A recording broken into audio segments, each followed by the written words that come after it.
Hello friends, तो इस video में हम चेकआउट करेंगे कि प्रोवाइडर्स क्या होते हैं, क्या हमें क्या फंक्शनलिटी प्रोवाइड करते हैं और इसे हम अपने फ्लटर एप्लीकेशन के अंदर कैसे यूज करें। तो देखिए, अगर हम बहुत ही सिंपल टर्म्स में बात करें, अगर आपको अपने फ्लटर एप्लीकेशन के अंदर स्टेट को मैनेज करना है तो हम यूज करते हैं प्रोवाइडर्स का, बेसिकली स्टेट मैनेजमेंट के लिए।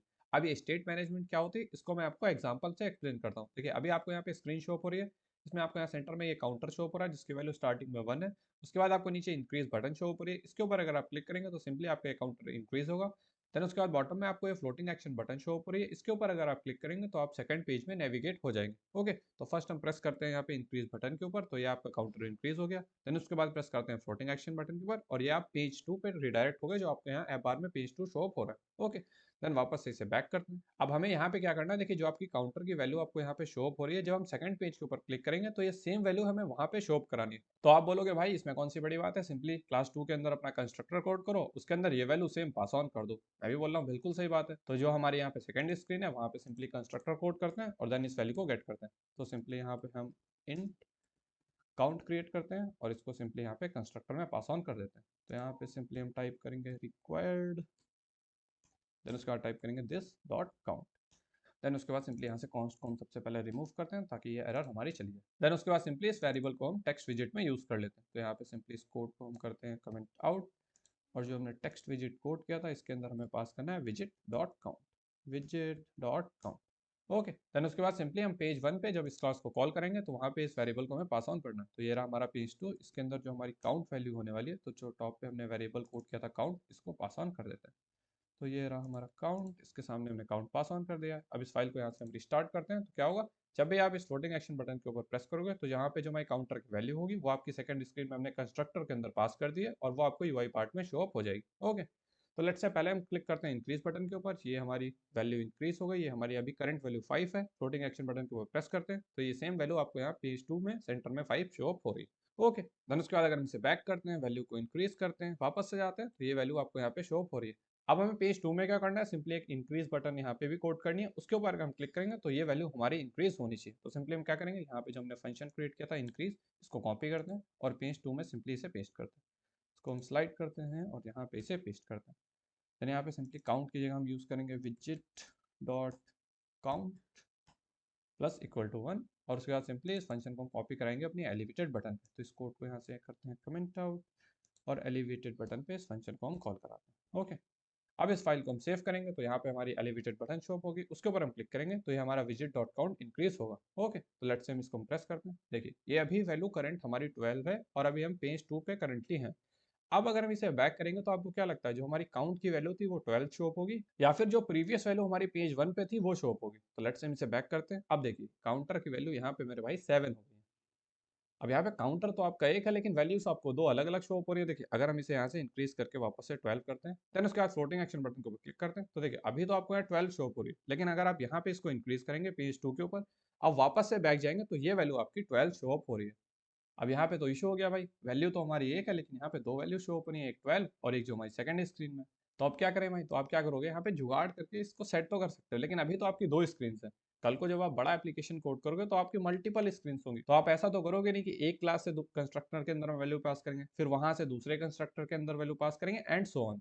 तो स्टेट मैनेजमेंट का मतलब ये होता है, आपकी वैल्यूज आपने किसी एक फाइल के अंदर क्रिएट करी है, अब सारी फाइल जिसको उस वैल्यू की नीड है वो वहां से लिसन कर रही है और अपने यूआई पार्ट पे डिस्प्ले कर रही है। इससे आपके पूरे एप्लीकेशन के अंदर जब उस वैल्यू को चेंज करेंगे तो वो पूरे एप्लीकेशन के अंदर चेंज होगी। देन उसके बाद जो हमारे यहाँ पे नेक्स्ट इशू है उसमें क्या होता है, देखिए जब भी आप यहाँ पे सेट स्टेट यूज करते हो तो क्या होता है, देखिए विजिट बिल्ड के नीचे जो भी कोड आपने राइट किया होता है वो पूरा रीबिल्ड होता है। अब आपको यहाँ पे सिर्फ काउंटर की वैल्यू इंक्रीज कर दी थी, लेकिन आपने विजिट बिल्ड के नीचे पूरा कोड को रिकॉल कराया। अब मैं आपको यहाँ पे शो भी कर देता हूँ, जब भी आप सेट स्टेट करते हो तो आपका विजिट रीबिल्ड पूरा होता है। तो सिंपली यहाँ पे प्रिंट करते हैं और यहाँ पे टाइप करते हैं विजिट रीबिल्ड, देन उसके बाद सेमीकोलन। अब इसे हम सेव करते हैं और उसके बाद अगर हम इंक्रीज बटन के ऊपर क्लिक करेंगे तो आपको यहाँ पे कंसोल में शो होगा विजिट रिबिल्ड। तो यहाँ पे प्रेस करते हैं इंक्रीज बटन के ऊपर और ये देखिए कंसोल में आपको शो हुआ विजिट रिबिल्ड, मतलब हमारा रिटर्न के बाद पूरा यूआई पार्ट रिबिल्ड होगा। लेकिन ये आपका यहाँ पे स्मॉल एप्लीकेशन है, कोई भी परफॉर्मेंस इश्यूज आपके नहीं आ रहे, लेकिन जब आप बड़ा एप्लीकेशन क्रिएट करेंगे उसमें आपके एक पेज के अंदर बहुत सारे विजिट्स होंगे, तो आपको अगर एक विजिट में चेंज हुआ है तो पूरा विजिट ट्री आपको रिबिल्ड करने की नीड नहीं है, सिर्फ आपको वो कंपोनेंट बिल्ड करना है जो आपका यहाँ पे चेंजेस हुआ है। तो ये इश्यूज हम सॉल्व करेंगे प्रोवाइडर की हेल्प से, जो एक स्टेट मैनेजमेंट पैकेज है। तो बिना किसी देरी के वीडियो शुरू करते हैं, उससे पहले इंट्रो चला लेते हैं।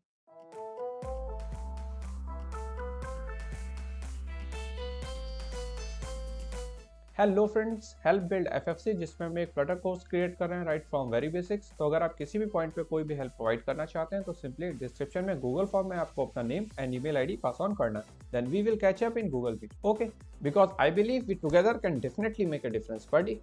तो चलिए अब स्टार्ट करते हैं अपना कोडिंग पार्ट, पर उससे पहले चलते हैं वन नोट एप्लीकेशन पे और जो भी इसका कॉन्सेप्ट है वहाँ पे चेकआउट करते हैं। सिंपली यहाँ पे आके इसे कोड करेंगे। तो चलते हैं वन नोट एप्लीकेशन के ऊपर। अब यहाँ पे प्रोवाइडर्स को अपने फ्लटर एप्लीकेशन में यूज करने के लिए सबसे पहले आपको इसका पैकेज propagate करना होगा। तो सिंपली आपको विजिट करना है pub.dev पे, वहाँ पे सिंपली इसका वर्जन आपको कॉपी करना है और अपनी pupsir.ml फाइल के अंदर इसे सेव करना है। ओके, देन उसके बाद सिंपली आपको यहाँ पे ये 3 स्टेप्स परफॉर्म करने हैं। After that you can use provider in your Flutter application for state management. यहाँ पे जो आपका फर्स्ट स्टेप है, इसमें आपको सिंपली एक क्लास क्रिएट करनी है और उसको आपको एक्सटेंड करना है चेंज नोटिफायर से। ये आपका यहाँ पे इंपॉर्टेंट है। देन उसके बाद सिंपली इस क्लास के अंदर आप अपने वेरिएबल्स को कोड करेंगे, इसके फंक्शंस को कोड करेंगे और आप इन वेरिएबल्स और फंक्शन को अपने यूआई पार्ट में यूज करेंगे। और यहाँ पे जो आपका सबसे इंपॉर्टेंट पार्ट है, उसमें आपको क्या करना है, जब भी आप कोई फंक्शन ट्रिगर करेंगे जिसके अंदर आपने वेरिएबल्स को चेंज किया है, तो लास्ट में आपको एक फंक्शन और ट्रिगर करना है जिसका नाम है यहाँ पे नोटिफाई लिसनर। तो इससे क्या होगा, देखिए जो भी विजिट्स इन वेरिएबल्स को यूज कर रहे होंगे अपने यूआई पार्ट में, वो सारे वेरिएबल्स दोबारा से रिबिल्ड होंगे और आपका पूरा यूआई पार्ट रिबिल्ड नहीं होगा। जो विजिट्स इन वेरिएबल्स को यूज कर रहे होंगे वो सिर्फ रिबिल्ड होंगे। ओके, देन उसके बाद जो हमारा सेकंड स्टेप होता है, उसमें क्या होता है, देखिए जो आपने क्लास क्रिएट करी है इसको आपको रजिस्टर करना होता है रूट लेवल पे। अभी आपके ऊपर डिपेंड करता है कि आप इसे रजिस्टर कहाँ करना चाहते हो। अगर आप रूट लेवल पर डिक्लेयर करना चाहते हो तो रूट लेवल पर डिक्लेयर कर सकते हैं। अगर आप विजिट ट्री में इसे कहीं पे भी डिक्लेयर करना चाहते हैं तो आप वहाँ पे भी डिक्लेयर कर सकते हैं। पर विजिट ट्री में अगर आप उसे नीचे डिक्लेयर करते हैं तो उसमें इशू क्या होता है, देखिए ये रही आपकी मेन डॉट डार्ट फाइल। अब यहाँ से आपने मल्टीपल फाइल्स को कॉल किया होता है। लेट्स से हम यहाँ पे एक विजिट ट्री को कोड कर लेते हैं। तो अगर आपने मान लीजिए इस लेवल पे आके अपने प्रोवाइडर्स को यहाँ पे रजिस्टर किया है, तो इससे क्या होगा, जो क्लासेस इसके नीचे बिल्ड होंगी सिर्फ वो क्लासेस ही इस प्रोवाइडर को यूज कर पाएंगे। इसके अबव जितने भी क्लासेस होंगी वो इस प्रोवाइडर को यूज नहीं कर पाएंगे। तो हम क्या करेंगे, सिंपली अपनी मेन डॉट डार्ट फाइल के अंदर ही अपने सारे प्रोवाइडर्स को डिक्लेयर कर देंगे। तो इससे क्या होगा, जो भी हमारे नीचे चाइल्ड विजिट्स होंगे वो इस प्रोवाइडर को यूज कर पाएंगे। एंड यहाँ पे रजिस्टर करने के लिए सिंपली क्या करना है, जो आपका मटेरियल ऐप होता है इसको आपको रैप करना होगा यहाँ पे मल्टी प्रोवाइडर के अंदर। और इसके अंदर जो हमारी प्रोवाइडर्स लिस्ट होती है, इसमें आप अपने इंडिविजुअल प्रोवाइडर्स पास कर सकते हैं जो भी आपने सारे प्रोवाइडर्स क्रिएट किए हैं। तो सिंपली आपको यहाँ पे टाइप करना है चेंज नोटिफायर प्रोवाइडर और इसके अंदर अपने प्रोवाइडर का नाम आपको पास ऑन करना है। तो आपका यहाँ से प्रोवाइडर रजिस्टर हो गया। देन उसके बाद जो आपका लास्ट स्टेप होता है, आपने जो प्रोवाइडर्स क्रिएट करें हैं उनको आपको अपने यूआई पार्ट में यूज करना है। अब यूज करने के लिए क्या करेंगे, सिंपली जो भी आपका विजिट होगा उसको आप रैप करेंगे कंज्यूमर के अंदर और इसके अंदर आपको 3 प्रॉपर्टी पास ऑन होती है। सबसे पहले आपकी कॉन्टेक्स्ट, सेकंड यहाँ पे आपके प्रोवाइडर का नेम और थर्ड आपको यहाँ पे मिलता है चाइल्ड। चाइल्ड के अंदर सिंपली आप अपना यूआई पार्ट पास करेंगे, कॉन्टेक्स्ट जो आपको बिल्ड कॉन्टेक्स्ट के अंदर मिलता है वो आप पास करेंगे। देन उसके बाद प्रोवाइडर नेम के अंदर ही आपको सारे वेरिएबल्स और फंक्शन का एक्सेस मिल जाता है। इनको यूज करने के लिए सिंपली आपको टाइप करना है प्रोवाइडर नेम, उसके बाद डॉट ऑपरेटर के बाद आप जो भी वेरिएबल को या फंक्शन को कॉल करना चाहते हैं वो आपको सिंपली राइट करना है। ओके, तो ये हमारा यहाँ पे कॉन्सेप्ट प्रोवाइडर्स का। ओके, और अगर आपको यहाँ पे कोई भी इशू आया तो कोई टेंशन वाली बात नहीं है, अपन वीएस कोड पे इसे स्टेप बाय स्टेप चेकआउट करेंगे तो मे भी आपके डाउट्स वहाँ पे क्लियर हो जाए। देन उसके बाद हमारे पास जो अदर स्टेट मैनेजमेंट पैकेजेस होते हैं लाइक गेटेक्स, उसके ऊपर अगर आप डिटेल्ड वीडियो चेकआउट करना चाहते हो तो सिंपली मैंने एक प्लेलिस्ट क्रिएट करी है, उसमें मैंने एक्सप्लेन किया है कि गेटेक्स होता क्या है। उसमें हम routing, state management, snack bar, dialog box, bottom sheet, size and theme, ये सारी फंक्शनलिटीज कैसे इंप्लीमेंट करें, तो आप गेटेक्स स्टेट मैनेजमेंट पैकेज को भी चेकआउट कर सकते हैं। ओके, तो अब चलते हैं अपने वीएस कोड के ऊपर और कोडिंग पार्ट स्टार्ट करते हैं। तो इसको यहाँ से करते हैं मिनिमाइज। तो चलिए अब स्टार्ट करते हैं अपना कोडिंग पार्ट, पर उससे पहले पैकेज अपग्रेड कर लेते हैं। तो इसके लिए सिंपली आपको विजिट करना है pub.dev पे और वहाँ पे आपको टाइप करना है प्रोवाइडर। उसके बाद सिंपली इसका वर्जन यहाँ से कॉपी करना है और अपनी pubsir.ml फाइल के अंदर से प्लेस करना है। तो यहाँ से इसको हम स्लाइड करते हैं, ये रही हमारी pubsir.ml। इसमें सिंपली आप इसे पेस्ट करना, देन इस फाइल को सेव करना, तो ये पैकेज आपका अपग्रेड हो जाएगा। तो अब मैं आपको यहाँ पे फाइल स्ट्रक्चर एक्सप्लेन कर देता हूँ जो हमने यहाँ पे क्रिएट किया है। देखिए यहाँ पे सिंपली हमने एक प्रोवाइडर फोल्डर क्रिएट किया है जिसके अंदर यहाँ पे हमने 2 फाइल्स क्रिएट करी हैं। सबसे पहले आपका पेज 1 जो आपको यहाँ पे शो अप हो रहा है, देन उसके बाद यहाँ पे पेज 2। ओके, देन उसके बाद जो हमारा पेज 1 फाइल था इसको हमने अपने मेन डॉट डॉट के होम से कॉल करा। ओके, और इस पेज 1 के अंदर सिंपली यहाँ पे हमने एक काउंट वेरिएबल क्रिएट किया है। देन उसके बाद सिंपली यहाँ पे इंक्रीज फंक्शन जिसमें हम काउंट को इंक्रीज कर रहे हैं, देन उसके बाद सेट स्टेट कर रहे हैं। देन उसके बाद यूआई पार्ट के अंदर सिंपली यहाँ पे हमने अपना टेक्स्ट विजेट यूज किया जिसकी हेल्प से आप यहाँ पे टेक्स्ट शो अप कर रहे हैं। उसके बाद यहाँ पे एलिवेटेड बटन जिसके ऊपर हम प्रेस करेंगे तो ये इंक्रीज फंक्शन हमारा ट्रिगर हो रहा है जो वैल्यू को इंक्रीज करेगा। और लास्ट में जो हमारी फ्लोटिंग एक्शन बटन होती है इसके ऊपर जब आप क्लिक करोगे तो आप अपनी सेकंड स्क्रीन में नेविगेट हो जाओगे। उसके लिए हमने यूज किया यहाँ पे नेविगेटर डॉट पुश। देन उसके अंदर मटेरियल पेज राउट के अंदर हमने अपना क्लास का नेम पास किया है जिसपे हम रिडायरेक्ट होना चाहते हैं। देन उसके बाद जो हमारी पेज 2 क्लास है इसमें हमने क्या किया है, कंस्ट्रक्टर के अंदर इस काउंट वैल्यू को गेट किया है।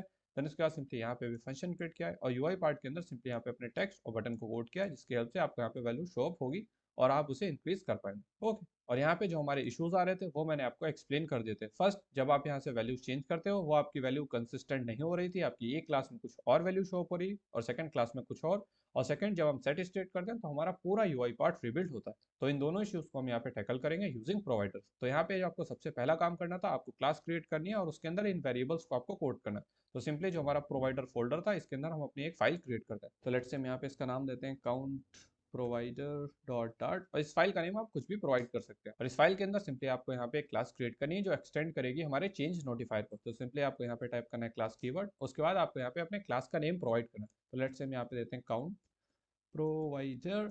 देन उसके बाद ये क्लास हमारी एक्सटेंड करेगी चेंज नोटिफायर को, जो आपको प्रोवाइडर पैकेज के अंदर से प्रोवाइड होती है। तो सिंपली आपको यहाँ पे टाइप करना है चेंज नोटिफायर। देन उसके बाद इसके अंदर आपको अपने वेरिएबल्स और फंक्शंस कोड करने। तो यहाँ पे लेट्स से हम फर्स्ट वेरिएबल कोड करते हैं इंट काउंट, और इसकी स्टार्टिंग वैल्यू हमारी 1 है। देन उसके बाद हम यहाँ पे इंक्रीज फंक्शन क्रिएट करते हैं, इंक्रीज। इसके अंदर सिंपली अपनी काउंट वैल्यू को हम इंक्रीज करेंगे, count plus equal to 1। Then उसके बाद जो आपको यहाँ पे इंपॉर्टेंट फैक्टर याद रखना है वो क्या करना है, देखिए जब भी आप किसी भी फंक्शन को ट्रिगर करोगे जिसके अंदर आप वैल्यूज को चेंज करने हैं, तो लास्ट में आपको वहाँ पे कॉल करना है नोटिफाई लिसनर्स। नोटिफाई लिसनर्स, तो इससे क्या होगा, देखिए जो भी विजिट्स काउंट प्रोवाइडर को यूज कर रहे होंगे वो सारे दोबारा से रिबिल्ड होंगे। तो यहाँ पे हमने क्लास क्रिएट कर लिया जिसके अंदर हमने अपना वेरिएबल और फंक्शन क्रिएट कर दिया। अब हमें यहाँ पे सेकंड स्टेप क्या करना था, इस क्लास को हमें रजिस्टर करना है अपनी मेन डॉट डार्ट फाइल में। तो इस फाइल को पहले सेव करते हैं। अब आपको जाना है मेन डॉट डार्ट के ऊपर, और यहाँ पे जो हमारा मटेरियल ऐप था इसको आपको रैप करना है मल्टी प्रोवाइडर के अंदर। तो सिंपली हम यहाँ से इसे रैप करते हैं, wrap within a visit, और यहाँ पे हम टाइप करते हैं मल्टी प्रोवाइडर। देन उसके बाद जो हमारी प्रोवाइडर्स लिस्ट होती है इसमें आपको अपना प्रोवाइडर पास ऑन करना है। तो यहाँ पे आपका सिंटेक्स क्या होने वाला है, उसके लिए सिंपली इस प्रोवाइडर के ऊपर होवर करेंगे और आपको इस टाइप से सिंटेक्स पास ऑन करना है। तो सिंपली यहाँ से इसको हम कॉपी करते हैं और यहाँ पे पेस्ट करते हैं। देन उसके बाद आपको यहाँ पे प्रोवाइडर को रिमूव करना है, आपको यहाँ पे टाइप करना है चेंज नोटिफायर प्रोवाइडर। देन उसके बाद सिंपली आपको यहाँ पे फाइल का नेम पास करना है जो आपने अभी क्रिएट की थी। तो सिंपली हम जाते हैं काउंट प्रोवाइडर के ऊपर, यहाँ से इसका नेम आपको कॉपी करना है और ये सेम नेम आपको यहाँ पे पेस्ट करना है। तो यहाँ से समथिंग को रिमूव करते हैं, काउंट प्रोवाइडर, इसको यहाँ से हम इम्पोर्ट करते हैं और सिंपली यहाँ पे भी सेम नेम आपको पास करना है। ओके, तो यहाँ पे ये हमारा फर्स्ट प्रोवाइडर जो हमने क्रिएट किया था वो आपने पास कर दिया। यहाँ पे आप जितने प्रोवाइडर क्रिएट करोगे सिंपली इस लिस्ट के अंदर आपको वो सारे प्रोवाइडर्स पास ऑन करने। तो यहाँ पे हमारा सेकंड स्टेप भी कंप्लीट हो गया जहाँ पे हमें अपने प्रोवाइडर को रजिस्टर करना। ओके, देन उसके बाद जो हमारे यहाँ पे लास्ट स्टेप था, जो भी यहाँ पे हमने फंक्शंस और वैल्यूज क्रिएट करी है इनको हमें यूज करना है अपने यूआई पार्ट में। तो चाहते हैं पेज 1 के ऊपर और यहाँ पे हम यूज करेंगे। तो यहाँ पे हम क्या करेंगे, जो हमारा टेक्स्ट विजिट है और जो हमारे आइकन बटन है इसको हम रैप करेंगे कंज्यूमर विजिट के अंदर, और उसके अंदर ही आपको प्रॉपर्टी प्रोवाइड होती है ताकि आप इन क्लास के जो भी वेरिएबल्स और फंक्शन है इनको आप एक्सेस कर पाओ। ओके, तो सिंपली चलते हैं पेज 1 में, और यहाँ पे जो हमारा लिस्ट व्यू था इसको हम रैप कर देते हैं यहाँ से कंज्यूमर के अंदर। सिंपली आपको यहाँ पे टाइप करना है कंज्यूमर। देन उसके बाद यहाँ पे जो इस कंज्यूमर का टाइप होने वाला है, सिंपली यहाँ पे आपको अपनी क्लास का नेम पास करना है जो आपने काउंट प्रोवाइडर क्रिएट किया था। तो सिंपली यहाँ से इसको इंपोर्ट करते हैं। देन उसके बाद इस कंज्यूमर को भी हमें इंपोर्ट करना है। देन उसके बाद कंज्यूमर के अंदर आपको यहाँ पे बिल्डर प्रॉपर्टी पास ऑन करनी होती है। तो सिंपली आपको यहाँ पे टाइप करना है बिल्डर, और इसके अंदर आपको 3 प्रॉपर्टी पास करनी है। सबसे पहला आपको यहाँ पे कॉन्टेक्स्ट, देन उसके बाद आपको यहाँ पे टाइप करना है प्रोवाइडर नेम। तो सिंपली हम यहाँ पे टाइप करते हैं प्रो नेम, और लास्ट में आपको यहाँ पे चाइल्ड पास ऑन करना है। ओके, देन उसके बाद सिंपली करली ब्रेसेस के अंदर से आपको अपना यूआई पार्ट रिटर्न करना है। तो सिंपली यहाँ पे जो हमने लिस्ट व्यू क्रिएट किया था इसको यहाँ से हम कट करते हैं और इसको हम रिटर्न के आगे पास ऑन करते हैं। तो यहाँ से इस कोड को रिमूव करते हैं, सिंपली रिटर्न के आगे हम इसे पेस्ट करेंगे और लास्ट में यूज करेंगे सेमी कॉलन। ओके, देन उसके बाद जो हमने वेरिएबल्स और फंक्शंस क्रिएट किए थे उनको यूज करने के लिए सिंपली आपने यहाँ पे जो वेरिएबल का नेम टाइप किया है उसको आप टाइप करेंगे। देन उसके बाद सिंपली आपको यहाँ पे डॉट टाइप करना है और इसके अंदर आपको वेरिएबल्स और फंक्शंस मिल जाएंगे जो आपने क्रिएट किए थे। तो यहाँ पे हम जो वेरिएबल क्रिएट किया था उसका नाम है काउंट, और यहाँ पे जो हमने फंक्शन क्रिएट किया था उसको यूज करने के लिए भी सेम आपको ये नेम टाइप करना है और उसके अंदर आपको डॉट टाइप करना है, और यहाँ पे हम यूज करेंगे इंक्रीज फंक्शन। ओके, अब टॉप पे जो हमने इस फाइल के अंदर वेरिएबल्स क्रिएट किए थे, तो यहाँ पे जो हमारा इंक्रीज फंक्शन था इसको हम कमेंट आउट करते हैं और इस फाइल को हम सेव करेंगे। और अगर इंक्रीज बटन के ऊपर क्लिक करेंगे तो सिंपली आपका ये काउंटर इंक्रीज होगा, नीचे आपको विजिट रिबिल्ड शो अप नहीं होगा। तो लेट्स से हम यहाँ पे क्लिक करते हैं इंक्रीज बटन के ऊपर, तो ये देखिए आपकी काउंटर वैल्यू इंक्रीज हो गई और यहाँ विजिट रिबिल्ड आपको शो अप नहीं हो रहा। ओके, तो अब हम ये सेम फंक्शनलिटी पेज 2 में भी इंप्लीमेंट करेंगे और यहाँ से कोई भी काउंट वैल्यू पास नहीं करेंगे। तो सिंपली यहाँ से ये सारा कोड हम रिमूव कर देते हैं और उसके बाद जो यहाँ पे हम पास कर रहे थे इसको भी यहाँ से रिमूव कर देते हैं। सिंपली इसको हम यहाँ से करते हैं रिमूव, और उसके बाद पेज 2 पे जाते हैं और जो हमने कंस्ट्रक्टर क्रिएट किया था इसको भी हम यहाँ से रिमूव करते हैं, काउंट को रिमूव। देन उसके बाद हमें इसकी भी कोई ज़रूरत नहीं है। देन उसके बाद इंक्रीज फंक्शन, ये भी यहाँ से रिमूव कर दें, और यहाँ पे भी सिंपली हमें लिस्ट व्यू को कंज्यूमर के अंदर रैप करना है। तो सिंपली यहाँ पे रैप करते हैं कंज्यूमर, इसका टाइप होने वाला है वो है हमारा काउंट प्रोवाइडर। देन उसके बाद सिंपली बिल्डर प्रॉपर्टी के अंदर अपनी प्रॉपर्टीज हमें पास ऑन करनी है। सबसे फर्स्ट यहाँ पे आपका कॉन्टेक्स्ट, सेकंड आपका यहाँ पे प्रोवाइडर नेम, तो लेट्स हम टाइप करते हैं प्रो नेम। देन उसके बाद आपका चाइल्ड, देन उसके बाद सिंपली यहाँ से हम रिटर्न करेंगे अपना यूआई पार्ट। तो इस कोड को हम यहाँ से कॉपी करते हैं लिस्ट व्यू को, चाइल्ड को यहाँ से रिमूव करते हैं और यहाँ पे सिंपली इसे पेस्ट करते हैं, लास्ट में सेमीकोलन। ओके, देन उसके बाद यहाँ काउंट की जगह हम यूज़ करेंगे प्रो नेम, तो सिंपली इसको हम रिमूव करते हैं। देन उसके बाद इंक्रीज के आगे भी सिंपली इसको अपेंड करते हैं। अब यहाँ से एप्लीकेशन को हम रिस्टार्ट करते हैं और यहाँ पे हमने किसी भी कंस्ट्रक्टर के अंदर कोई वैल्यू पास ऑन नहीं करी है, लेकिन आपको यहाँ पे जो चेंज शो अप होगा, आप किसी भी क्लास में जाइए आपको सेम काउंट की वैल्यू शो अप होगी। ओके, और इसको मैं यहाँ स्लाइड करता हूँ और आपको यहाँ पे विजिट रिबिल्ड भी शो अप नहीं होगा, क्योंकि यहाँ पे हमारा पूरा क्लास रिबिल्ड नहीं होगा। तो सिंपली हम क्लिक करते हैं इंक्रीज बटन के ऊपर, तो ये देखिए आपकी अभी यहाँ पे काउंट की वैल्यू 7 है। देन प्रेस करते हैं फ्लोटिंग एक्शन बटन के ऊपर, या आप सेकंड पेज में, और यहाँ पे भी काउंट की वैल्यू 7 है। यहाँ से इसको इंक्रीज करते हैं, लेट्स से हम 13 कर दी। अब हम वापस से जाएंगे तो यहाँ पे भी आपकी वैल्यू 13 शो अप हो रही है, और यहाँ पे आपको कोई भी विजिट रिबिल्ड शो अप नहीं हो। तो यहाँ पे ये होता है हमारा स्टेट मैनेजमेंट का कॉन्सेप्ट यूजिंग प्रोवाइडर्स। तो ये तो आपका यहाँ पे स्मॉल एप्लीकेशन था, आपने सिर्फ एक ही प्रोवाइडर क्रिएट, लेकिन जैसे ही आप यहाँ पे बिगर एप्लीकेशन क्रिएट करोगे आपको यहाँ पे मल्टीपर्स प्रोवाइडर्स यूज करने होंगे। तो उसके लिए सिंपली आप क्या करना, सबसे पहले आपको अपनी क्लास क्रिएट करनी है, उसके अंदर अपने वेरिएबल्स और फंक्शन क्रिएट करना। देन उसके बाद सिंपली उसको रजिस्टर करना है मेन डॉट डार्ट में, जो हमारी प्रोवाइडर्स लिस्ट होती है उसके अंदर। देन लास्ट में सिंपली कंज्यूमर के अंदर आपको 3 वैल्यूज पास करनी है, पहला आपको कॉन्टेक्स्ट, सेकंड आपको प्रोवाइडर नेम और थर्ड आपका चाइल्ड। देन उसके अंदर सिंपली आप अपने वेरिएबल्स और फंक्शंस को यूज कर सकते हैं। ओके, तो उम्मीद करते हैं आपको वीडियो समझ में आएगी। बाकी बोलते हैं नेक्स्ट वीडियो में, तब तक के लिए सी या फ्रेंड्स।